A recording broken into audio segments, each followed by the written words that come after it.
today we will see IoT design methodology. We will be starting with this particular topic from today, Internet of Things and its design methodologies. So before starting with this, we will see which are various steps that are involved in IoT design methodologies. There are various steps. First one is purpose and requirement specification. Second is process specification. Then domain model specification, information model specification, service specifications, IoT level specification, functional view specification, operational view specification, device component integration, and last one is application development. So these are total 10 steps in your IoT design methodology that we are going to see in this particular topic. So the first one is step one is your purpose and requirement specification, which is your first step in IoT system design methodology. It defines the purpose and requirement of the system. Why we are going to develop any IoT application or why any system has been designed. Its purpose needs to be clear. It should be clearly stated the purpose of any of the system, and to design that particular system, which are various requirements that are needed. Those requirements should also be what? Properly stated.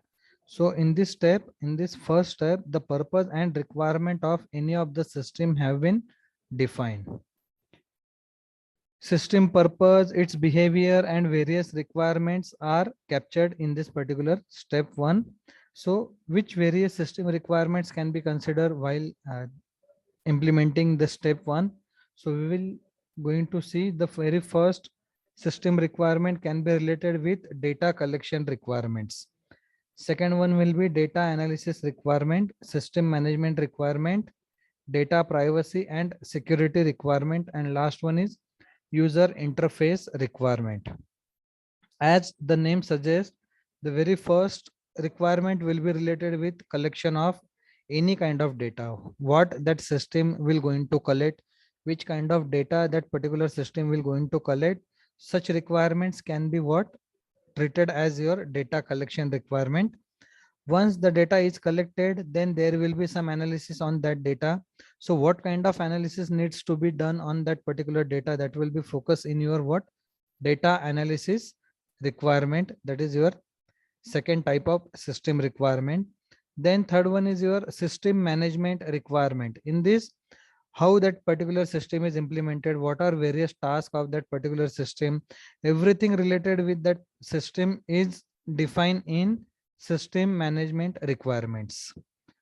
Then fourth one is data privacy and security requirement. As there will be huge amount of data, as there will be big data, then the data privacy and security will be one of the important point that needs to be focused while implementing any of the IoT system. So data privacy and security requirement have been focused in case of your what? System requirement collection. And last one is if there is any kind of user interface, then how that user interface should be. What are the various requirements that needs to be considered while designing any of the graphical user interface? That should be focused here in case of your what? Step one of purpose and requirement specification. Then second step is your process specification. This is your second step. In this, various specification related with different processes have been defined for IoT design methodology. In this step, the use cases of the IoT system are formally described based on and derived from first step of IoT design methodology, that is your purpose and requirement specification. So what exactly happening in this step two? This step two will going to collect various use cases of IoT system that are formally described based on your step one, which will be various use cases, what are different users, what they are going to do. Everything will be collected in this particular step two, which is basically related with all the types of processes that are going to be implemented in designing of any of the IoT system. This is your step 2. Then step 3 will be domain model specification, which is your third step. Domain model describes the main concept, entities and objects in the domain of IoT to be designed. Whatever IoT system will going to be designed, in that particular IoT system, this particular domain model will going to describe the main concept, what exactly happening in case of your IoT application, that will be described in case of your domain model specification. Then various entities have been described in this particular step 3, and different objects have been defined in IoT system, that is done in your step number 3. This is your step 3. Domain model defines attributes of object and relationship between various objects. What domain model will going to describe? These three things. But what domain model will going to define? They will going to define various attributes and relationship between various objects. Various domain model provides an abstract representation of different concepts, objects, and entities in IoT domain independent of any specific technology or platform. Whatever have been designed in this particular step number 3, that is your domain model specification, everything will be your what abstract representation of whatever concept have been implemented in that particular IoT system, which different objects have been implemented, that is its abstract representation. And third one is different entities used in IoT domain. All these three components have been abstractly represented in your domain model, which are independent of any specific technology or platform, irrespective of which technology you are going to use, or irrespective of which platform you are going to use. This particular domain model will not focus on technology or platform. It will simply focus on concept, object, and entities, and they are abstractly represented as a one entity in case of your domain model specification. With this domain model, the IoT system designers can get an understanding of the IoT domain for which the system is to be designed. What exactly happening? The designer will come to know why this particular IoT system is designed and for which domain this particular IoT system is designed. With the help of this step number 3, it will be clearly understandable by various designers the purpose of the system, the use of the system, different entities, concept, objects used in this particular IoT system. That's why step 3 is treated as very much important in case of your IoT application domain specification, in which domain that particular IoT system have been designed. Then step number 4 is your information model specification, which is your fourth step of IoT design methodology. Information model defines the structure of all the information in the IoT system, for which, for example, various attributes of virtual entities, their relationship, and so on. What exactly this will have? This particular step will have various information related with different attributes of your IoT system, their relationship, how they are interrelated with each other, what are various parameters, specifications of those particular entities in your IoT application. Everything will be focused in your step number 4, that is information model specification. Information model does not describe the specifications of how the information is represented or stored. In this particular step, it will not be focused on how your information is going to store. It will be only focusing on the information will going to store. How it will be stored, that is different task, but it will be focusing on storing of information and various attributes and their relationship. To define the information model, we first list the virtual entities defined in the domain model. In case of your previous domain model, whatever virtual entities have been identified, what we need to do is we need to first list out all the virtual entities that has been used for development of any of the IoT system, and its information needs to be collected in this particular step 4. Information model adds more detail to the virtual entities by defining their attributes and relationship.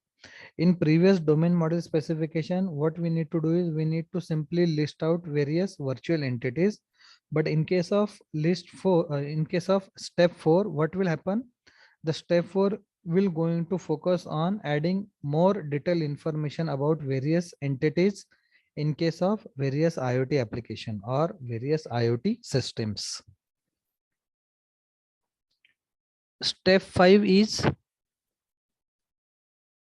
your service specifications.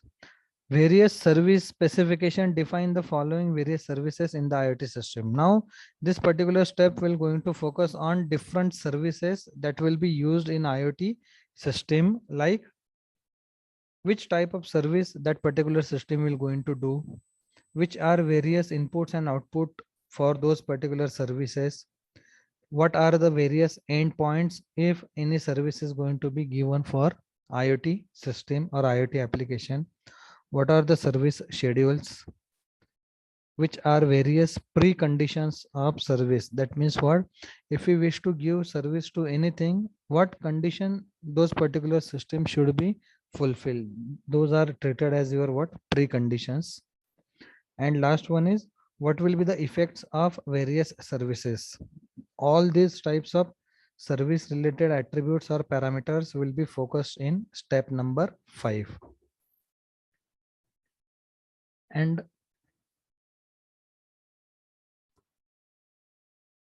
then next step is your step number 6, that is IoT level specification. This is the 6th step of your IoT design methodology. We have already gone through various 6 levels of IoT specification, level 1 to level 6. 7th one is your functional view specification, which is functional view specification will go into, it is your 7th step in IoT design methodology. The functional view defines the functions of the IoT system grouped into the various functional groups. Functional view defines the functions of the IoT system grouped into various functional group. So there are various functional groups. Those functional groups are grouped together to form the functional view that will going to define what is the functionality of the IoT system developed. Whenever any IoT system have been developed, the functions of that particular IoT system should be predefined. Without having any kind of functionality of any of the system, that system should be treated as your of no use. That means while designing any of the system, first we must know that what are the various functionalities of that particular system, and those functionalities are grouped into various functional groups, or they are divided into various functional groups. All those functional groups are grouped together to form functional view. Each functional group either provides functionalities for interacting with instances of concept defined in the domain model or provide information related to this concept. So this is what the task of any of the functional group, that it will going to define various functionalities of IoT system in that particular domain model. Then next step is your operational view specification. That is your 8th step. In this step, various options pertaining in the IoT system deployment and operation are defined. Whenever an IoT system have been implemented, that IoT system should be deployed. And once it is deployed, its operation will going to start. So which are various options that can be pertain in case of your IoT system? Number 1, service hosting option. Number 2, storage option. Number 3, device option. And application hosting option, etc. These are various options that are going to be fulfilled by the IoT system deployment and operations that will be focused in step number 8. 9th one is device and component integration. 9th step in the IoT system methodology. This is your 9th step. Different IoT devices and components are integrated together to form an IoT application. Whenever we are going to focus on IoT application, that particular IoT application will have some IoT devices. It will have some different components or physical objects, they are grouped together to form your IoT application. So which device should be used, which different components should be used in case of your IoT application development, that will be focused in your step number 9, that is device and component integration. This is your last step, or we can say this is the final step of your IoT design methodology, that is your application development. Actual develop IoT application will be deployed in this particular step number 10.